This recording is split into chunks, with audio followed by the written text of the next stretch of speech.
प्यारे विद्यार्थियों, मैं गजेंद्र कुमार महावर, सहायक आचार्य भौतिक शास्त्र, राजकीय महाविद्यालय राजगढ़ अलवर। आज का हमारा विषय है कला संबद्ध स्रोत प्राप्त करने की विधियां, methods of producing coherent source. कि हम कला संबद्ध स्रोत कैसे प्राप्त कर सकते हैं, उनका हम अध्ययन यहाँ पर करेंगे। तो देखिए कि कोहेरेंट जो सोर्स है वो हम एक ही प्रकाश स्रोत से प्राप्त कर सकते हैं। यानी एक ही प्रकाश स्रोत से दो प्रकाश स्रोत हम बनाएं तो वही कोहेरेंट होते हैं, कला संबद्ध होते हैं। ठीक है, तो कोहेरेंट सोर्स जो है वो प्राप्त करने की हमारे पास दो विधियां हैं। पहली है तरंगार्ग विभाजन द्वारा, by division of wave front, और दूसरी जो विधि है हमारे पास है आयाम विभाजन द्वारा, बाय डिवीजन ऑफ एम्पलीट्यूड। ठीक है, दो प्रकार की विधियां हैं, हम दोनों के बारे में अध्ययन करेंगे। पहली देखिए तरंगार्ग विभाजन द्वारा। तो इस विधि में क्या होता है कि प्रकाश तरंग के परावर्तन या अपवर्तन द्वारा एक ही संकीर्ण स्रोत से आपतित तरंगार्ग को दो तरंगार्गों में इस प्रकार विभाजित किया जाता है कि वे दो कला संबद्ध स्रोतों की तरह व्यवहार करें। हम क्या कर रहे हैं, एक ही प्रकाश तरंग के जो परावर्तन या अपवर्तन से हम दो तरंगार्गों में हम उसको विभाजित कर रहे हैं, और वो दोनों तरंगार्ग जो है इस तरह बिहेव करेंगे, किस तरह, दो कला संबद्ध स्रोतों की तरह। ठीक है, तो तरंगार्ग विभाजन वाले जो प्रयोग हैं उसमें एक तो प्रकाश स्रोत संकीर्ण होना चाहिए, नैरो होना चाहिए, बाहरी छिद्र द्वारा निकलना चाहिए प्रकाश स्रोत। उस तरह का प्रकाश स्रोत हम इसमें काम में लेंगे, और स्थानिक कला संबद्धता का भी इसमें ध्यान रखना चाहिए। तो पिछले वीडियो में हमने स्थानिक कला संबद्धता के बारे में पढ़ा है। तो स्थानिक कला संबद्धता का भी इसमें ध्यान रखना चाहिए। अब इसके अंतर्गत कौन कौन से प्रयोग आते हैं, तो व्यतिकरण के यंग द्विछिद्र रेखा प्रयोग और फ्रेनेल द्विप्रिज्म में इस विधि का उपयोग किया जाता है।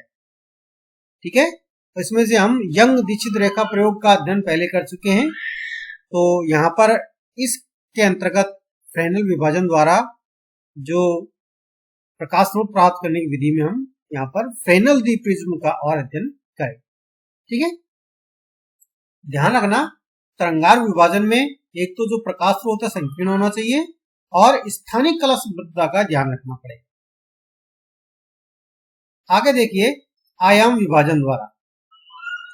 इस विधि में हम क्या करते हैं, प्रकाश तरंग के आंशिक परावर्तन या अपवर्तन द्वारा आपतित तरंग के आयाम को दो या दो से अधिक भागों में हम विभाजित करते हैं, और विभाजित आयाम के ये दो भाग जो हैं दो कला संबद्ध स्रोतों की तरह व्यवहार करते हैं। ठीक है, तो आयाम विभाजन वाले प्रयोगों में जो प्रकाश स्रोत है वो विस्तृत स्रोत यानी ब्रॉड सोर्स होना चाहिए, तथा कालिक संबद्धता का भी पालन होना चाहिए। ठीक है, तरंगार्ग विभाजन द्वारा में क्या था, संकीर्ण स्रोत चाहिए, और आयाम विभाजन में विस्तृत स्रोत की आवश्यकता पड़ेगी। तरंगार्ग विभाजन में स्थानिक संबद्धता का ध्यान रखना पड़ेगा, इसमें कालिक संबद्धता का ध्यान रखना पड़ेगा। ठीक है, इस प्रकार तरंगार्ग विभाजन और आयाम विभाजन में हम दो तीन अंतर भी बता सकते हैं। ठीक है, तो आयाम विभाजन के जो उदाहरण हैं वो कौन कौन से हैं, एक तो पतली फिल्म, न्यूटन वलय, माइकलसन व्यतिकरण मापी तथा फेब्री प्रयोग व्यतिकरण मापी इस सिद्धांत पर कार्य करते हैं। ठीक है, तब देखिए इसके अंतर्गत सर्वप्रथम पहली जो विधि है हमने तरंगार्ग विभाजन की पढ़ी है, उसमें यंग द्विछिद्र रेखा प्रयोग का अध्ययन हम पहले कर चुके हैं। अब हम इसमें करेंगे फ्रेनेल द्विप्रिज्म प्रयोग का। तो देखिए क्या होता है फ्रेनेल द्विप्रिज्म प्रयोग। फ्रेनेल बाइप्रिज्म एक्सपेरिमेंट, यानी फ्रेनेल नामक जो वैज्ञानिक थे उन्होंने प्रयोगशाला में व्यतिकरण प्रभाव को देखने के लिए, इंटरफेरेंस जो इफेक्ट है उसको देखने के लिए द्विप्रिज्म का उपयोग किया, बाइप्रिज्म का। द्विप्रिज्म में क्या होता है, दो प्रिज्म होते हैं जो एक आधार से जुड़े होते हैं। जबकि रियलिटी में द्विप्रिज्म एक ही प्रिज्म होता है जिसको एक ही कांच की प्लेट पर घिसकर और पॉलिश करके बनाया जाता है। द्विप्रिज्म के जो अधिक कोण है उसका मान लगभग 179 डिग्री और शेष दोनों जो कोण है वो लगभग आधा डिग्री के होते हैं। ध्यान रखने वाली बात है कि अधिक कोण का मान कितना है 179 और जो शेष दो एंगल बच रहे हैं वो लगभग होते हैं 1/2 डिग्री के। ठीक है, आगे देख। अब द्विप्रिज्म से हम व्यतिकरण फ्रिंज कैसे प्राप्त करेंगे उसकी प्रायोगिक व्यवस्था हमने चित्र में दर्शाई हुई है। ठीक है, इसमें ABC एक द्विप्रिज्म है। जब प्रकाश स्रोत S से उत्सर्जित तरंगार्घ बेलनाकार, जो तरंगार्घ किस प्रकार का होगा, बेलनाकार तरंगार्घ होगा, द्विप्रिज्म के अपवर्तक पृष्ठों AB तथा BC पर गिरता है। प्रकाश स्रोत से यहां से प्रकाश उत्सर्जित होगा और ये द्विप्रिज्म के जो अपवर्तक पृष्ठ हैं AB और BC उन पर गिरेगा।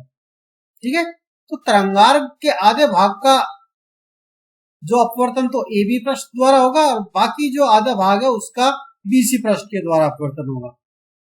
और ये अपवर्तित किरणें को पीछे जब बढ़ाएंगे तो ये S1 व S2 प्रकाश स्रोत से आती हुई प्रतीत होती है। इस प्रकार S के दो आभासी प्रतिबिंब S1 व S2 बन जाते हैं और ये दोनों हैं जो कला संबद्ध स्रोत की तरह बिहेव करते हैं। ठीक है, अब क्या होगा, S1 व S2 से अपसरित प्रकाश के अध्यारोपण से इनके अतिव्यापन क्षेत्र यानी ओवरलैपिंग जो रीजन है PQ में व्यतिकरण फ्रिंजें प्राप्त होती है। इनका जो ओवरलैपिंग जो रीजन है, यहाँ से ये तरंग इधर जा रही है, ये इधर, यहाँ से ये इधर और यहाँ से ये इधर, ये जो ओवरलैपिंग वाला रीजन है PQ, इसके अंदर हमें व्यतिकरण फ्रिंजें प्राप्त होंगी जिन्हें हम पर्दे MN पर प्राप्त कर सकते हैं।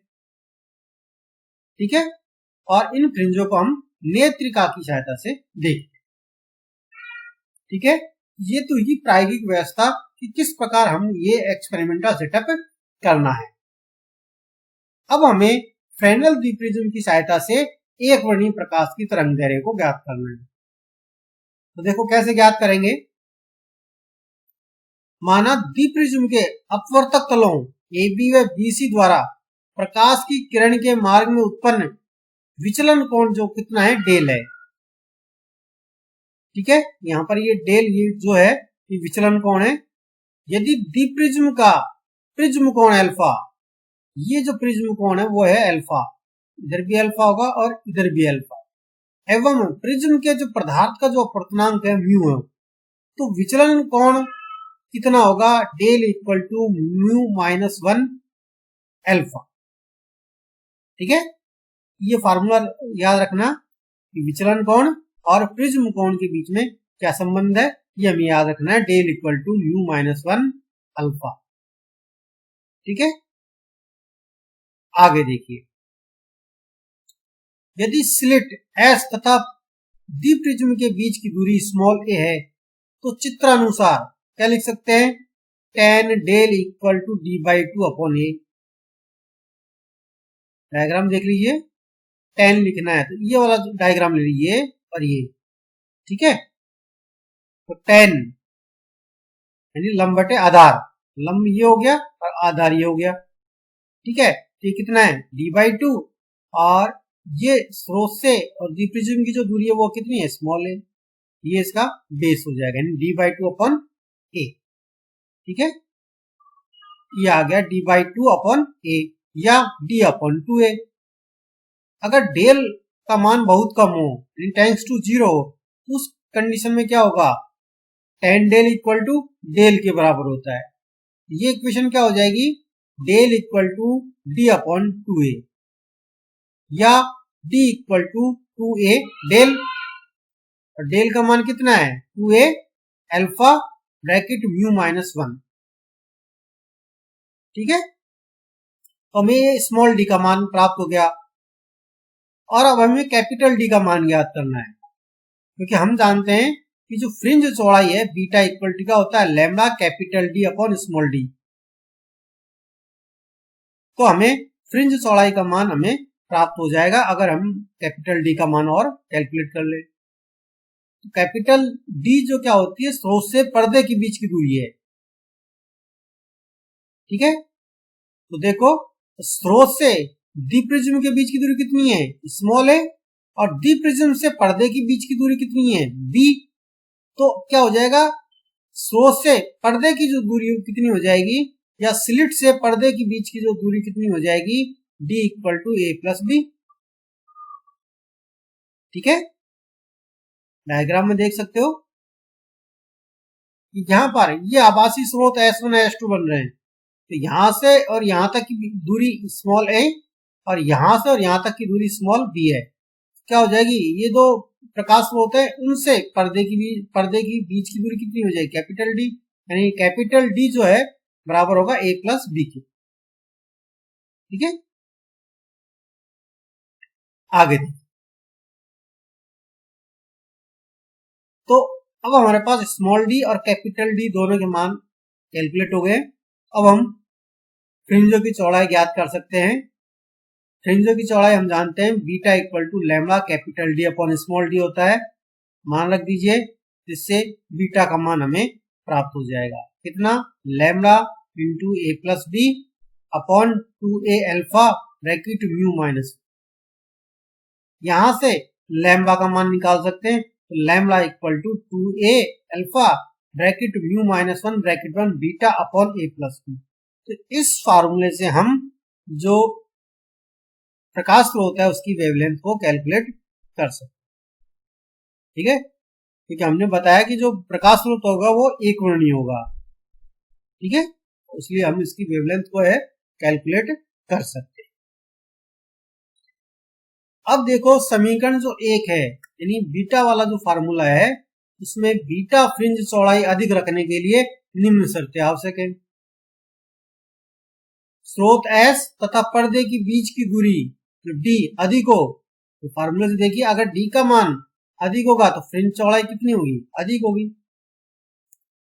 ठीक है, पर इतनी भी अधिक नहीं हो कि प्रकाश की तीव्रता ही नगण्य हो जाए। यदि दोनों आभासी जो स्रोत हैं S1 S2 के बीच की दूरी स्मॉल d कम रहे, इसी कारण प्रिज्म का जो अपवर्तन कोण अल्फा छोटा होता है। d का जो मान है वो कम रहे, इसके लिए जरूरी है कि इसका जो अपवर्तन कोण है वो अल्फा जो है उसका मान छोटा है। ठीक है, ये दो कंडीशन है, तो फ्रिंज की जो चौड़ाई है वो अधिक रखी जा सकती है।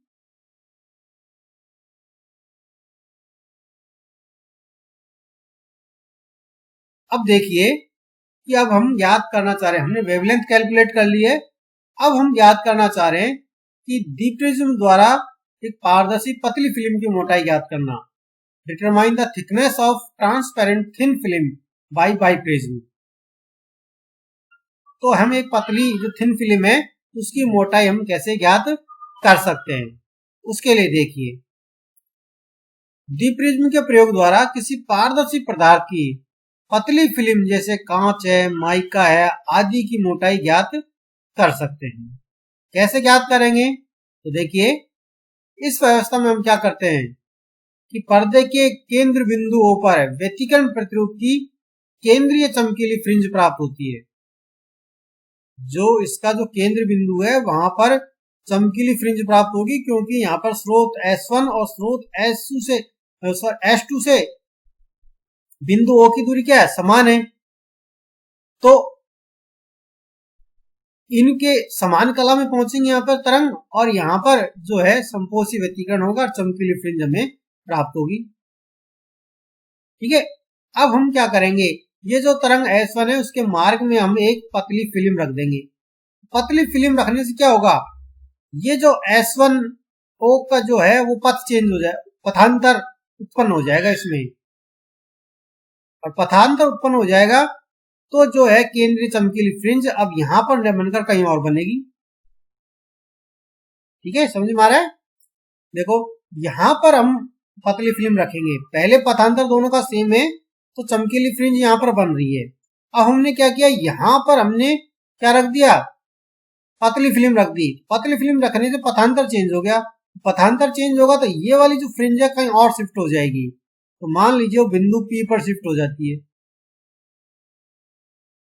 और जो केंद्र बिंदु O है उससे इसका जो विस्थापन है वो स्मॉल x है।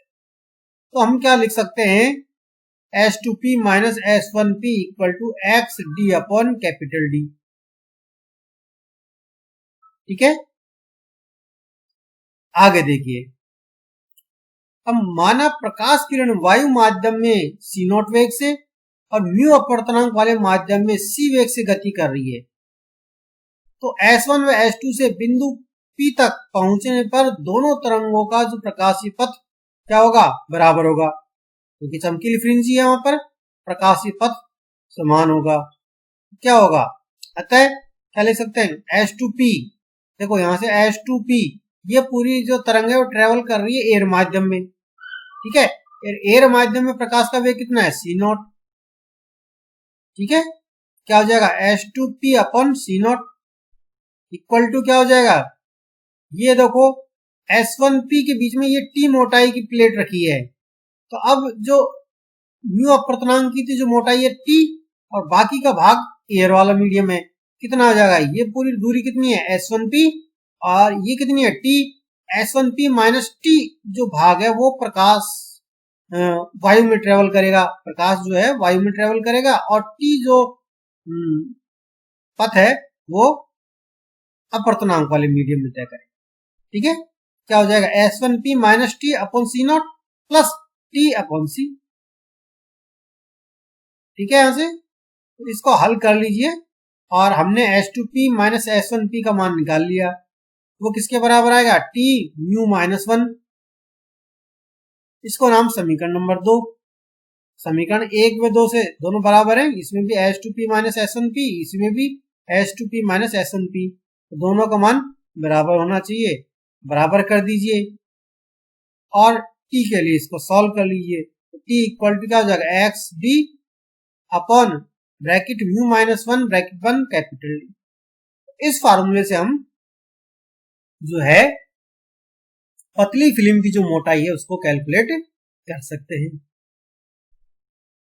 अब यदि केंद्रीय फ्रिंज का जो विस्थापन है NV चमकीली फ्रिंज के स्थान पर होता है, तब क्या होगा, ये जो पथांतर है S2P माइनस S1P किसके बराबर होगा, n लैम्डा के।